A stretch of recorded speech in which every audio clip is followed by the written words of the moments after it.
Ce qui m'a particulièrement surpris, c'est qu'il y avait un engagement de plus de 1814 épisodes de N'oubliez pas les paroles, ce qui me paraît énorme, ce qui correspondrait à peu près à 3 ans. Scène incroyable en commission. Regardez bien ce qui va suivre. Saviez-vous que France Télévisions s'est engagé sur plus de 1800 épisodes d'une seule émission avec un seul animateur-producteur? 3 ans de programmation quasiment garantie sur fond public. Aujourd'hui, les dirigeants de Banijay expliquent pourquoi c'est normal. Est-ce un point de rupture pour vous? Dites-le nous en commentaire. Une autre question sur ce sujet ou qui est liée, on a reçu les directeurs des unités de production de France Télévisions pour une audition de cette commission d'enquête il y a quelques semaines, et j'ai posé une question à Madame Redamiel, qui est donc la directrice des jeux et du divertissement pour France Télévisions. Je lui ai demandé s'il y avait des engagements, notamment avec des producteurs ou des animateurs producteurs, des engagements pluriannuels pour certains jeux. Je posais la question notamment pour Nagui, qui est l'un des animateurs producteurs phares de jeux et de divertissement sur le service public. Madame Redamiel, au début, m'a dit non, il n'y a pas vraiment de clause pluriannuelle. Ensuite, il y a d'autres personnes qui sont intervenues qui ont dit si, parfois, il arrive qu'il y ait des clauses pluriannuelles. Dans cette audition, j'ai cru comprendre que vous expliquiez qu'il y avait bien des clauses pluriannuelles, enfin des engagements en tout cas pluriannuels. Et j'ai pu voir notamment que dans certains contrats, il y avait des clauses d'audience qui concernaient une vingtaine d'épisodes de Fort Boyard, 70 à peu près épisodes pour les enfants de la télé. Mais ce qui m'a particulièrement surpris, c'est qu'il y avait un engagement de plus de 1814 épisodes de N'oubliez pas les paroles, ce qui me paraît énorme, ce qui correspondrait à peu près à 3 ans. Ce qui voudrait dire donc qu'il y a aussi des engagements que France Télévisions passe avec Nagui, notamment pour N'oubliez pas les paroles, des engagements qui portent sur 3 ans. Est-ce que selon vous, ce n'est pas un engagement qui est excessif, surtout sur une chaîne du service public? Vas-y. Alors Non, qui répond? en fait, c'est un peu ce que vous dites, Alexia, c'est qu'en fait, le service public souhaite se garantir l'exclusivité d'avoir cette émission pendant 3 ans. En revanche, il est protégé par une clause d'audience qui fait que si nous, on est engagé à la produire pendant 3 ans, mais le service public n'est plus engagé si le seuil d'audience n'est pas atteint. Donc finalement, c'est un système qui est assez logique et qui va avec la pluriannualité. Et en l'occurrence, je crois que Stéphane l'a dit tout à l'heure, il y a une question de concurrence, il y a une question de concurrence entre les chaînes, et donc le fait de loquer cette émission pendant 3 ans, c'est un choix du service public qui peut tout à fait se comprendre et qu'on rencontre avec les chaînes privées qui, elles aussi, souhaitent se garantir de conserver un format pendant plusieurs années. Je voulais dire, en effet, c'est des contrats qu'on a avec le service public, mais aussi avec TF1 et M6. Il y a aussi un côté rassurant de pouvoir se dire qu'on a la marque pendant un temps donné sur un prix fixé aussi. Je vous ferai remarquer que malgré ces contrats pluriannuels, quand le service public nous demande de baisser de 5%, alors que nous avons des contrats pluriannuels, nous faisons quand même la démarche de travailler justement à cette réduction de coûts. Juste un truc, parce que je reviens, mais c'est lié sur l'arrêt de C8. Quand C8 s'est arrêté, d'aucuns disaient Cyril Hanouna, il ne trouvera plus jamais de chaîne de télé parce qu'il était protégé par Bolloré, et tout ça, c'est un truc de copinage. Et on l'a vu, il a retrouvé tout de suite une autre chaîne, W9, qui l'a accueilli, avec le succès qu'on connaît. Franchement, on le dit parce qu'il n'est plus chez nous, mais c'est un vrai beau succès. Et c'est pareil pour Nagui, c'est-à-dire quand c'est un métier en fait où les talents sont assez rares. Si Nagui demain devait partir, c'est pas 50% ou 80%, à 100%, il trouverait un autre client qui le prendrait avec un autre format, etc. C'est un métier où les talents sont rares.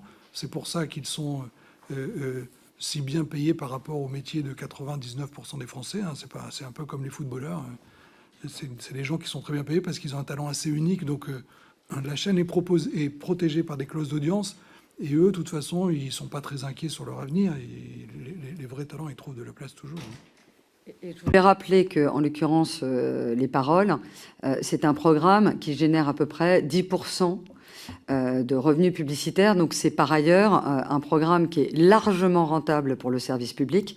J'ai calculé quand même, parce que j'ai fait un... C'est-à-dire 10% des revenus publicitaires. De France Télévisions. de France Ah oui, Télévisions. oui, Donc d'accord. c'est quand même Donc le jeu, un vous nous programme. dites que ça représente 10% des recettes publicitaires Ouais. de France Télévisions. Donc c'est un programme qui est largement rémunérateur pour le service public. J'ai calculé qu'il y a eu en novembre, en général, il y a à peu près 10 parrainages et 23 spots par jour, soit 8 minutes de pub.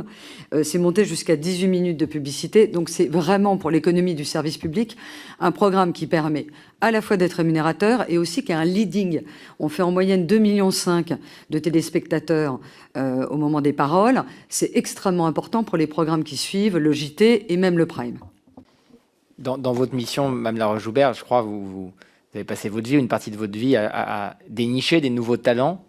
Est-ce que vous considérez aujourd'hui que le service public continue de remplir cette mission? On a le sentiment aujourd'hui, et je ne remets pas du tout en cause le talent de Nagui, je ne vais pas faire la liste des animateurs, mais on a l'impression que le service public fonctionne avec quelques animateurs qui sont effectivement remarquables, qui sont stars, qui apportent beaucoup au duel public, mais que on se dit, est-ce que le service public, c'est une question, hein, je veux dire, je regarde autant que je peux, mais peut-être qu'il y a des choses qui m'ont échappé. Quand on regarde les jeux, on a l'impression qu'il y a 1 ou 2 animateurs qui animent quasiment tous les jeux de France Télévisions. Est-ce que c'est pas le rôle aussi du service public audiovisuel de dénicher de nouveaux présentateurs, de nouveaux talents, de donner leur chance à des animateurs, des nouveaux animateurs? Est-ce qu'il n'y aurait pas un meilleur équilibre entre des incarnations fortes qui ont leur place sur le service public audiovisuel? On a parlé de Nagui, on pourrait en parler d'autres. Et puis aussi des nouveaux visages. J'ai pas fait la liste, mais en regardant les jeux, parce que je sais que le rapporteur travaille beaucoup sur cette question-là, il me semblait que j'avais l'impression qu'un animateur animait quasiment 2/3 des jeux de France Télévisions, mais peut-être que j'ai mal regardé. En l'occurrence, Cyril Ferraud, par exemple, Voilà, est un animateur qui est arrivé quand même, il n'y a pas si longtemps que ça. Et c'est un jeune animateur avec un gros succès sur des programmes que, en l'occurrence, nous ne produisons pas systématiquement. Non, c'est une vraie question que vous posez, mais je pense qu'elle est beaucoup plus structurelle et pas uniquement liée au service public. Il s'avère qu'être animateur, c'est un métier. Tout le monde pense qu'on peut s'improviser animateur, et c'est un métier qui demande, et d'autant plus animateur de jeu, c'est un métier qui demande énormément de rigueur, qui quelquefois nécessite de savoir gérer un direct, qui nécessite de gérer des temps, des manières de poser les questions, etc. Et ils sont très très peu à savoir le faire. Voilà. Après, je suis d'accord avec vous, mais ça, je pourrais dire la même chose à TF1. Par exemple, la TNT servait pendant très longtemps à entraîner les animateurs, et puis après, donc ils étaient entraînés sur la TNT, ils passaient sur le premium. Christophe Beaugrand, ça a été un peu ce cas-là. Il s'avère que là, la TNT est en difficulté. Comme je vous l'ai dit, voilà, il y a plein de sujets qui peuvent l'expliquer.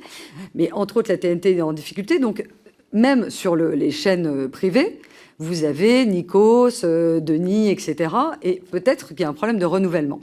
Je pense que ça... Pardon, je vous interromps. Est-ce que ça vous est arrivé, par exemple, de proposer des nouveaux formats, des nouveaux contenus, en Oui. disant là, on pourrait proposer à un jeune animateur, une jeune animatrice, et on vous dit non, il faut prendre une valeur sûre, pardon, cette sur expression. le service public, il y a Sidonie Bonnec, qui n'avait jamais fait de jeu, qui était plutôt un profil magazine, qui est arrivé, et Hélène Manarino, qui venait d'Europe 1, qu'on a mis sur un jeu de TF1 en prime time. Mais c'est une prise de risque pour nous.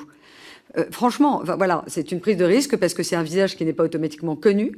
Il s'avère que ça s'est très bien passé, mais c'est une prise de risque. Et comme vous le savez, c'est un marché qui est extrêmement concurrentiel, extrêmement difficile, où la publicité, malheureusement, quitte un peu le navire. Et donc, mettre quelqu'un de nouveau sur un nouveau concept, c'est multiplier les risques. Qu'en pensez-vous? Dites-le nous en commentaire. Merci d'avoir regardé cette vidéo. Pensez à liker et à vous abonner pour ne rien rater de nos nouvelles vidéos.